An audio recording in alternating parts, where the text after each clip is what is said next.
All right. Hi, guys. Hope everyone's having a great afternoon or a great day at least, depending on where you're at in the world. So I'm just going to try to cover a quick uh, tutorial on how to manually calculate top of descent or TOD. So there's no flying in this one. This is going to be fairly straightforward, nothing too complicated. It's just some grade school math, some multiplication, subtraction, and addition. So what are you going to do? Let's say you're flying along and you're trying to get down to uh, an airport's traffic pattern altitude, and you don't know when you need to start a descent. So let's say your airport is 700 feet above sea level. So the airport's elevation is 700 feet MSL, but the traffic pattern altitude, standard traffic pattern altitude, is 1,000 feet above the ground. So that means you're trying to get down to 1,700 feet, and you're just kind of cruising along at some arbitrary altitude. Well, when do you need to start the descent itself? So, what altitude are you at? Whether it's your cruise altitude or whatever, doesn't matter. What altitude are you at? So let's just say you're at 9,800 feet, which is kind of high for Cessna, but we're just going to throw it in there. Well, what you're going to do is you're going to subtract the altitude that you're trying to get to, which is 1,700 feet.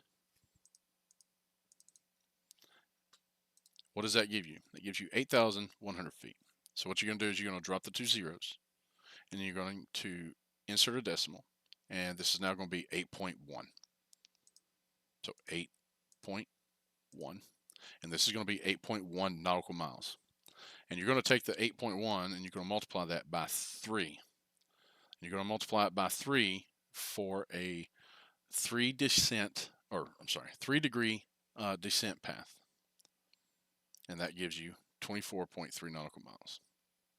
So you need to start a descent from 9,800 feet down to 1,700 feet, 24.3 nautical miles away.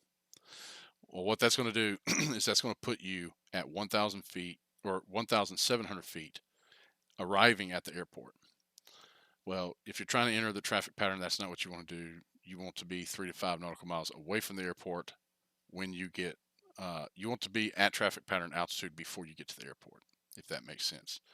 And I usually do 3 to 5 nautical miles. I try to be at pattern altitude 3 to 5 nautical miles from the airport, depending on what airport I'm landing at, of course, but typically 3 to 5. So all I'm going to do is I'm going to add 5 nautical miles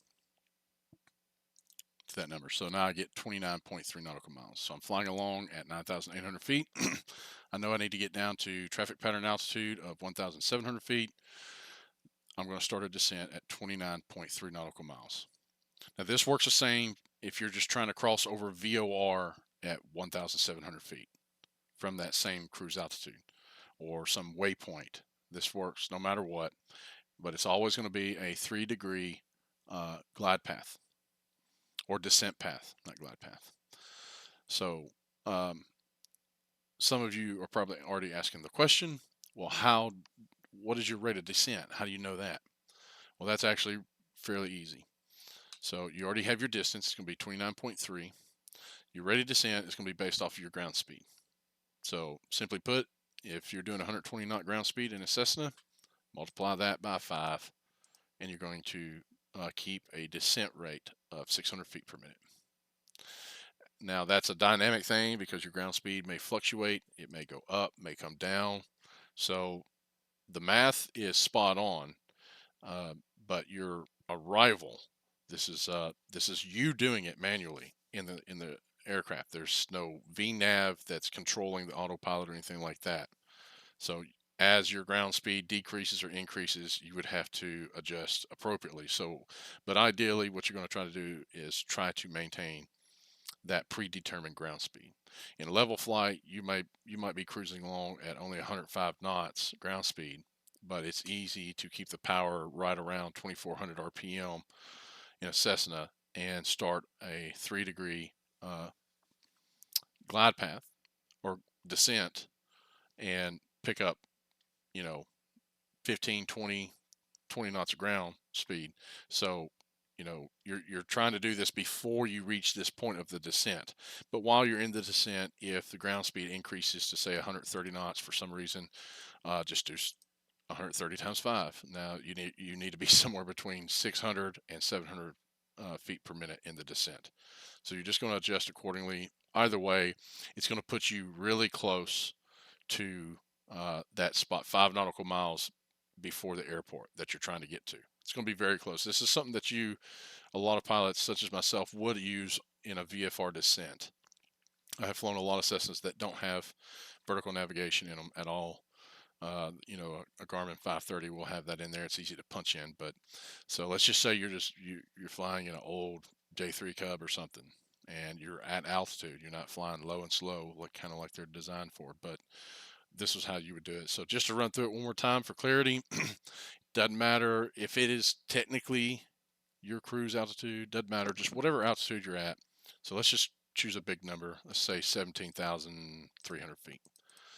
And you're looking to get down to 300 feet. Well, you're just going to subtract 300 feet from that. It's going to give you 17,000 feet. So you're going to drop 2 zeros and you're going to insert a decimal. So it's going to be 17.0. Always use the decimal. So 17.0, just in case this decimal changes, because it will matter a little bit. And you're going to multiply that by 3, and it's going to give you 51. Now, in this, let's say you wanted to, so you're going to start a descent at 51 nautical miles away, which is a pretty good distance. Well, you're at quite a high altitude. Let's say you want to arrive at that point 1.5 miles. Well, this is nautical miles, by the way. 1.5 miles before that point. So you're just going to add 1.5, which gives you 52.5. Or if you want to be at that altitude 1.5 miles beyond that, you're just going to go back to, was it 51 miles? Yeah. 51 miles, and you're going to subtract 1 point. Did I get the point in there? 0.5. So then you would start the descent at 49.5.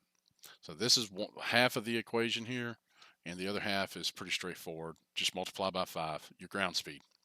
Whatever your ground speed is, it doesn't matter if you're cruising along in a Boeing 747-800 freighter and your ground speed's 565 knots. Multiply that by 5. You're going to need to descend at 2,825 feet per minute.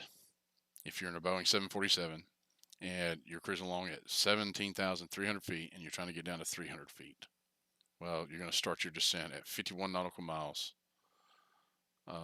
away to arrive at 200 feet. I hope this is making sense to everyone. It's not terribly complicated, but I'm not the best at explaining, well, a lot of stuff, but this is grade school math. So I'll do it one more time. If you got it, this is really the end of the video. For those of you who are still scratching your head, let me just do it one more time. Arbitrary number. You're cruising along at 6,000, just pick the number, 6,900 feet. What altitude are you trying to be at? Let's say, well, I need to cross at this VOR that's up ahead of me, 50 nautical miles away at 2,300 feet exactly. Okay, well then subtract 2,300 feet from the altitude that you're at, which is 6,900, and you're going to get 4,600. Drop the 2 zeros, insert a decimal, so 4.6. 4.6, that's 4.6 nautical miles. Now multiply that by 3 for a 3-degree glide path, and that gives you 13.8 nautical miles away. So 13.8 nautical miles away, you need to start a descent from the 6,900 to reach 2,300 over the VOR. Your descent rate is a separate equation, and that's your ground speed. So whatever your ground speed is, if it's 85 knots, multiply that by 5, and you need to descend at 425 feet per minute.